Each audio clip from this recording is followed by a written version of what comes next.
Hi everyone. In this video, I'm going to go over a resource that can be really helpful if you're looking for some demographic or other statistical data as you're putting together your capstone proposals, or potentially could be of use for some of your deliverables.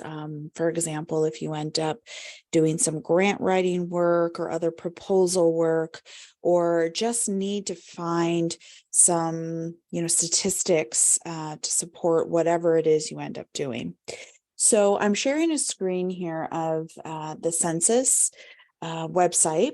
So this is run by the United States government, and you can search for all sorts of different categories and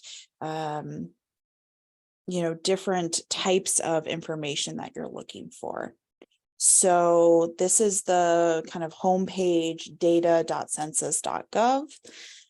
And I think the tables are probably one of the most useful strategies. So that's what I'm going to focus on today. So if so we can actually do explore tables, probably give us what we're looking for the quickest.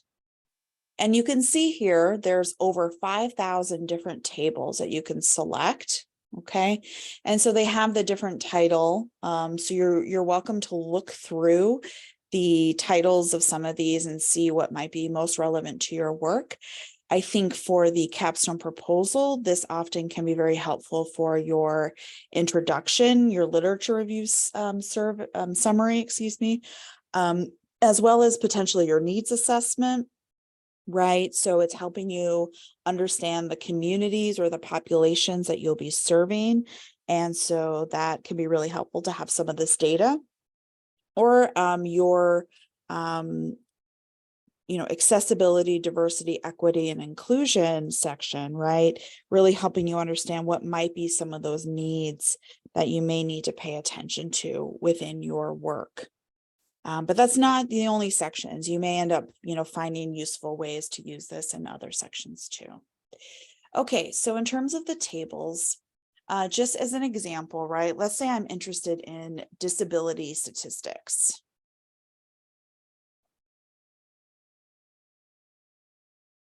Okay. So the first one up here is a big table on disability characteristics. You'll notice below there's, a breakdown by many different kind of intersecting categories, right? So if you know that you're going to be working, for example, with an American Indian and Alaska Native population, you may want to take out that data specifically, or you can certainly just look at the large table here. So I click on that, okay, and you can see all the different categories here.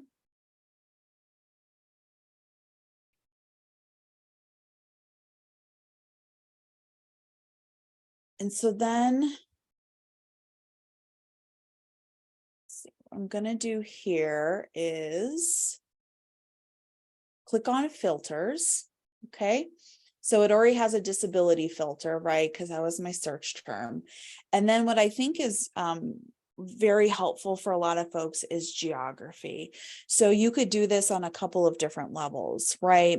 You can get data for the whole United States, which may be helpful. You can get it by state. And then I think then you could get it by county if you're working with a larger, county organization. But I think these two over here, place and metropolitan statistical area, are also very useful.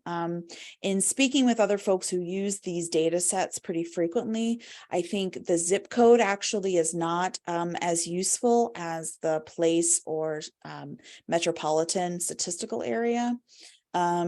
So I would focus on these if you're looking for more city level data, or again, metropolitan area. So let's say for a place that I'm going to be doing my capstone in Hillsborough. So I know I can go down to Oregon. Okay, and I can search or scroll through, but I know that I'm looking for Hillsborough. Okay, so then it gives me this table in just for the city of Hillsborough. Okay, so I can look through, right? So it gives me the percentage of people in Hillsborough with a disability. And so this has at 12.9%. And then if I want additional information, right, I can scroll through and see what's been captured. The age of people with a disability, disability type, right? And so this data won't necessarily give you exactly what you're looking for, right? So if you're working with folks with a vision difficulty, it won't give you specific diagnoses more specific than that, but it will kind of define, who has a hearing disability, vision disability. If I scroll down more, cognitive disability, right? So that's kind of how they categorize it. So again, I hope this can be a useful resource. And again, you can search for things like age, if that's relevant to your capstone work, different racial or ethnic categorizations, if that'd be useful to know, how many people that identify, within a certain group are in the area that, you're going to be working in. Okay, so another kind of resource that gives you the same kind of information, but maybe a little bit easier to search, particularly if you're not exactly sure what you're looking for, is more specifically the American Community Survey. Okay, so the American Community Survey is a piece of the census work that is done that often provides the most useful information around disability, as well as other factors. Okay, so this gives you an option of looking at popular American Community Survey tables. So that might be beneficial, right? So you can see here, there's different social characteristics like disability, educational attainment, language spoken at home, veteran status, economic characteristics, housing characteristics.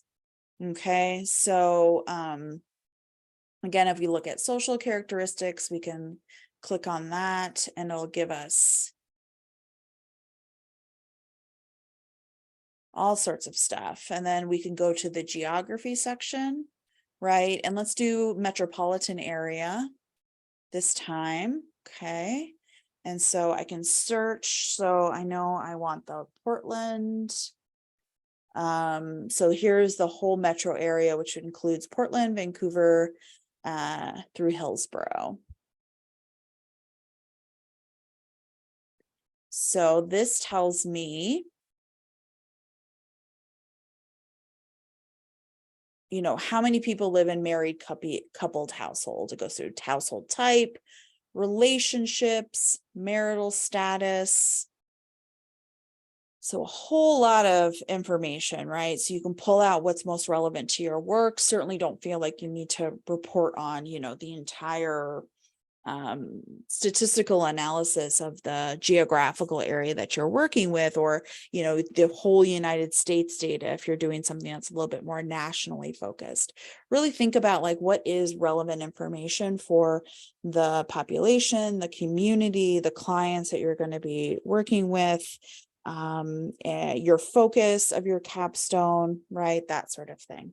So again, I hope this information is valuable and helps you as you continue to work on your capstone proposals and throughout your capstone implementation.